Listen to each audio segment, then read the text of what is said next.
Okay, I guess we start off here with our Jean Chrétien. Do we have him here?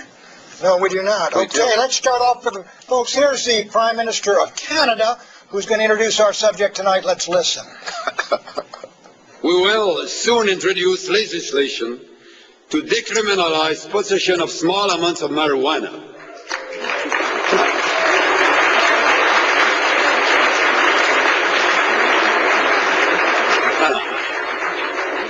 Don't start to smoke right away.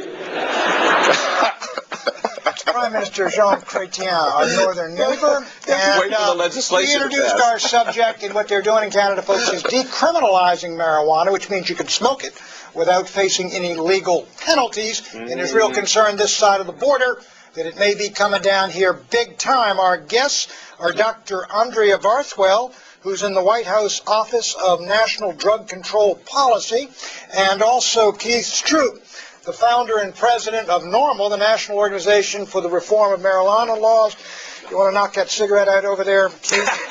we call those joints. All right, look, Keith, we know where you stand. We've argued with you for years, but because a practical matter, you haven't been able to convince the country to decriminalize, and doesn't the United States have a right to virtually tighten up its borders much more dramatically? Because, look, if it's going to be decriminalized in Canada, I think it's going to be more and more of that stuff pouring into the United States of America. And quite frankly, a majority of Americans don't want it. They think it's a killer drug for too many kids, causes accidents, and destroys lives. Let me correct you on the first premise that Americans don't want that. According to the latest Times CNN poll, 72% of the American public say a fine only for marijuana smoking. No arrest, no jail, no criminal record. That's precisely what Canada is proposing to do. And by the way, in the European Union, I think there are 21 countries, and last time I checked, they keep adding them. Only 4 countries still arrest marijuana smokers. So if decriminalizing marijuana causes such a problem, why haven't we seen it in Mississippi or North Carolina or Maine or Minnesota or Ohio or Colorado or all the other states in the U.S. where they have the exact same policy? That's just a bogus allegation. I want to ask you, Dr. Barthwell, thanks for coming in tonight, on that point. That what impact? Pat, the sky is always falling when you're talking marijuana with Pat Buchanan. But realistically, this is going to have zero impact in the United States, isn't it? As Keith said, many states have sort of similar laws. And also, we don't get our stuff from Canada. You can get better stuff, believe me, from Hawaii, Northern California, Mexico, San Francisco. Tell us where in San Francisco, Bill. I can take you to a couple of plantations. A lot of our stuff comes from Canada, and we're afraid that more will when this happens. We know that drug availability is directly linked to experimentation. This is not an issue of a few 35-year-olds who are living in their mother's basement still smoking marijuana. This is an issue of youth drug use and a pediatric illness that's initiated between 9 and 14. And we know that a kid who initiates marijuana use before the age of 17 is 9 times more likely across their life to become an addict. Let me just first one. Look, when I was out in Iowa campaigning, and everybody was saying, this is a harmless thing. People use it, so what? Sure. I went to one of these places, these little kid centers, where they had all the kids, 2-year-old tots of mothers who had used drugs, were on use. And I was told that 5% of the children born in Iowa are born with permanent damage from drug use by their mothers.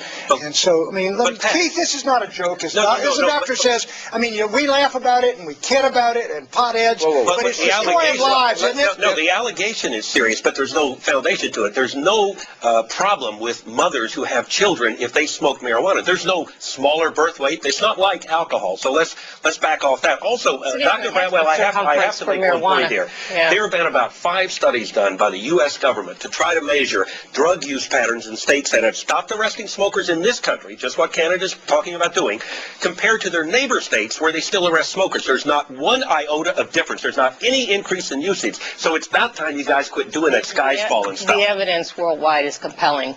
2 times the use among youth in Alaska when they decriminalized. It was pushed back when parents and community coalitions got organized. Back, by the way. 3 times more use among 18 to 25-year-olds in the Netherlands when they opened up the coffee houses. But still half of the use in this country. 4 times the rate of addiction for crack and cocaine use in twin pairs when the twins initiate during adolescence. The evidence is compelling worldwide. No sensible, reasonable, responsible adults wants more drugs available. But wait a minute, Doctor. I have to tell you, for most of my adult life, since I smoked my first joint, which I will readily admit, I've heard this bogus argument that trying marijuana or experimenting with marijuana is going to lead to serious drug use. I mean, 30, 40 years later, aren't you finally just willing to admit you're wrong? No, the evidence is even more compelling. Back when NORML really got its start, there was an increase in the rates of initiation and use among youth, and it's been a serious commitment on the part of responsible adults. 50% of all high school seniors have smoked marijuana under your program. I'm sorry, Pat. Let me ask you this. Look, I mean, you've argued it, you've done it for 20 years or so, you've been on television and stuff, but you really have not persuaded the American people. And doesn't it stand to reason? It's just like, look,